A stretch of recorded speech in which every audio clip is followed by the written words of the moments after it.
ഇടുക്കിയിൽ 5 വയസ്സുകാരൻ ഷഫീഖ് വധശ്രമക്കേസിൽ പ്രതികൾ കുറ്റക്കാരാണെന്ന് കോടതി. ഷഫീഖിൻ്റെ അച്ഛൻ്റെയും അമ്മയുമാണ് കുറ്റക്കാരാണ് എന്ന് കോടതി വിധിച്ചത്. വിവരങ്ങളുമായി ജോസിൽ മലയാളിയെ വല്ലാതെ വേദനിപ്പിച്ച ഒന്നാണ് ആ ഷഫീഖിനെ മർദ്ദിച്ച് അവശനാക്കിയ സംഭവം. തലച്ചോറിനടക്കം ക്ഷതം ഉണ്ടായ സംഭവം. അതിലാണിപ്പോൾ ഇതാ വിധിയെത്തിയിരിക്കുന്നത്. 2 പ്രതികളും കുറ്റക്കാർ. കോടതി എന്തൊക്കെയാണ് പറഞ്ഞത്? ഇപ്പോൾ സൂചിപ്പിച്ചതുപോലെ തന്നെ 2 പ്രതികളും കുറ്റക്കാരാണെന്ന് കോടതി കണ്ടെത്തിയിരിക്കുകയാണ്. അതിനുശേഷം 2 പ്രതികളോടും തങ്ങൾക്ക് എന്തെങ്കിലും കോടതിയെ ബോധിപ്പിക്കാനുണ്ടോ എന്ന് ചോദിച്ച് മജിസ്ട്രേറ്റിന്റെ ജഡ്ജിയുടെ അടുത്തേക്ക് വിളിച്ചിരിക്കുകയാണ്.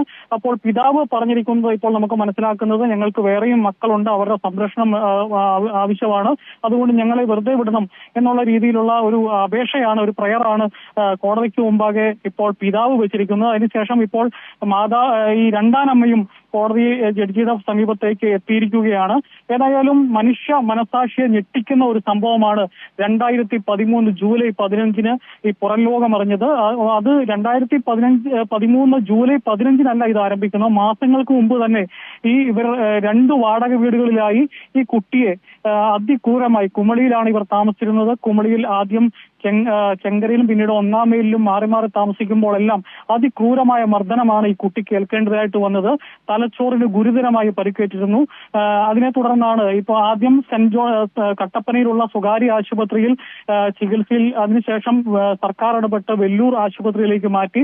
വെല്ലൂരിൽ നടത്തിയ വിദഗ്ധമായ ചികിത്സയെ തുടർന്ന് ജീവൻ തിരിച്ചു കിട്ടിയെങ്കിലും ഈ കുട്ടിക്ക് ഈ തലച്ചോറിന് കാര്യമായി ക്ഷതമേറ്റിരുന്നതിനാൽ ബുദ്ധിവികാസം അടക്കമുള്ള കാര്യങ്ങളിൽ വലിയ കുറവ് വന്നു. അതുപോലൊപ്പം തന്നെ സംസാരശേഷി നഷ്ടപ്പെട്ടു, കണ്ണിന്റെ ചലനശേഷി നഷ്ടപ്പെട്ടു. അതുപോലെ ആ മർദ്ദനമേറ്റ് ദേഹമാസകലം പൊള്ളലിന്റെ പാടായിരുന്നു. അതുപോലെ തന്നെ കാലും കൈയും എല്ലാം ഇരുമ്പ് പൈപ്പ് കൊണ്ട് തല്ലി ഒടിച്ച നിലയിലായിരുന്നു. അങ്ങനെ മനുഷ്യ മനസാക്ഷിയെ ഞെട്ടിക്കുന്ന രീതിയിലുള്ള ഒരു പീഡനമാണ് ഈ രണ്ടാനമ്മയുടെ നേതൃത്വത്തിൽ നടന്നത്. പിതാവ് അതിനെല്ലാം കൂട്ടുനിന്നു. ഇതാണ് അന്നുണ്ടായിരുന്ന അവസ്ഥ. ഏതായാലും അതിനുശേഷം ഗവൺമെന്റ് ഈ സംരക്ഷണ ചുമതല തൊടുപുഴയുള്ള അല്ലസർ മെഡിക്കൽ കോളേജിൽ ഏൽപ്പിക്കുകയായിരുന്നു. അന്ന് അംഗൻവാടിയിൽ ഹെൽപ്പറായി വർക്ക് ചെയ്തിരുന്ന രാഗിണി എന്ന് പറയുന്ന ആളെ ഇതിന്റെ ഈ ഷഫീഖിന്റെ സംരക്ഷണ ചുമതല ഏൽപ്പിച്ചു. അതിനുശേഷം രാഗിണിക്ക് സർക്കാർ പ്രത്യേക തസ്തിക സൃഷ്ടിച്ച് രാഗിണിക്ക് സർക്കാർ സർവീസിൽ ജോലി കൊടുത്തു. ആദ്യം ICDS ഓഫീസിൽ അറ്റൻഡറായാണ് ജോലി കൊടുത്തത്. അപ്പോൾ വീണ്ടും രാഗിണി ആവശ്യപ്പെട്ടത് അത് കുട്ടിയിൽ നിന്ന് പിരിഞ്ഞു നിൽക്കാനാവില്ല, താൻ ഉണ്ടെങ്കിൽ മാത്രമേ ഈ ഷഫീഖിന്റെ കാര്യങ്ങൾ കൃത്യമായി നടക്കുകയുള്ളൂ എന്നുള്ള ആവശ്യം ഉന്നയിച്ചതിനെ തുടർന്ന് സർക്കാർ അത് കൃത്യമായി അതിനെ അനുഭാവപൂർവ്വം പരിഗണിച്ച് രാഗിണിക്ക് ശമ്പളമടക്കമുള്ള മറ്റ് ആനുകൂല്യങ്ങളോടുകൂടി തന്നെ ഈ കുട്ടിയെ സംരക്ഷിക്കാനുള്ള അവസരമെല്ലാം ഒരുക്കി കൊടുത്തു. സർക്കാരിന്റെ ഭാഗത്തുനിന്ന് എല്ലാ കാര്യങ്ങളും അങ്ങനെ കൃത്യമായി ചെയ്തിട്ടുണ്ട്.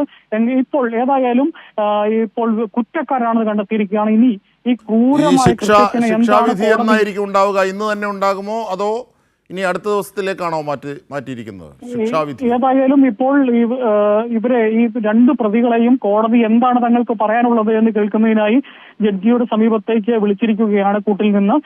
പ്രതിക്കൂട്ടിൽ നിന്ന് ജഡ്ജിയുടെ ചേംബറിന് അടുത്തേക്ക് വിളിച്ച് അവരുടെ പ്രയർ കേൾക്കുകയാണ്.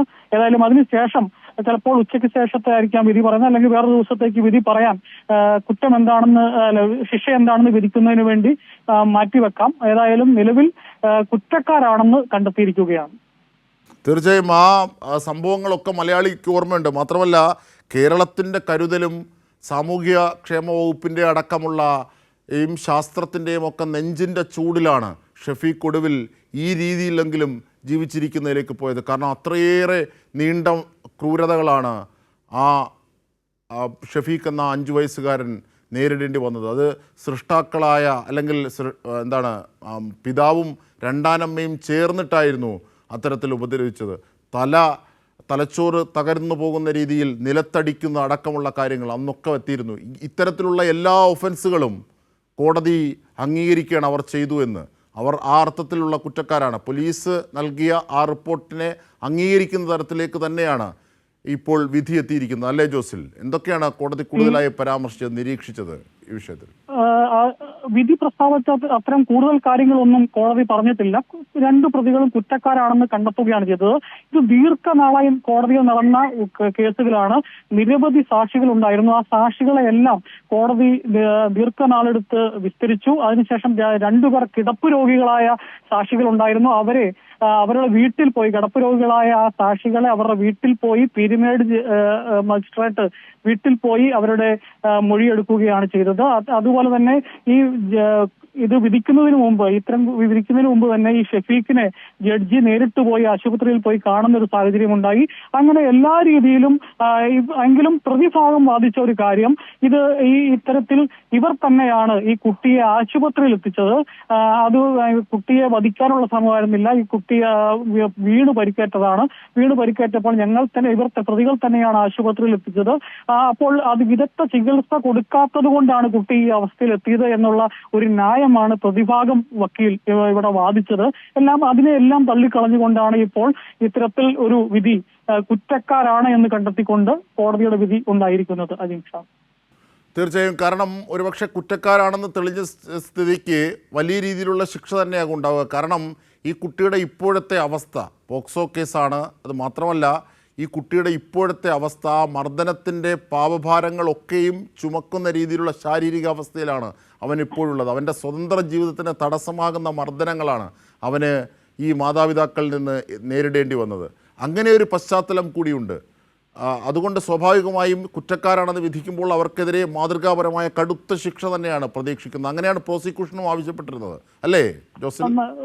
നമ്മളുടെ ഒരു കണക്കൂട്ടലനുസരിച്ചാണ് പ്രധാനമായിട്ട് വധശ്രമം എന്നുള്ള വകുപ്പുണ്ട്, 307 അടക്കമുള്ള വകുപ്പുകളുണ്ട്. ഒപ്പം തന്നെ പോക്സോ കേസ് നിലനിൽക്കുന്നുണ്ട്.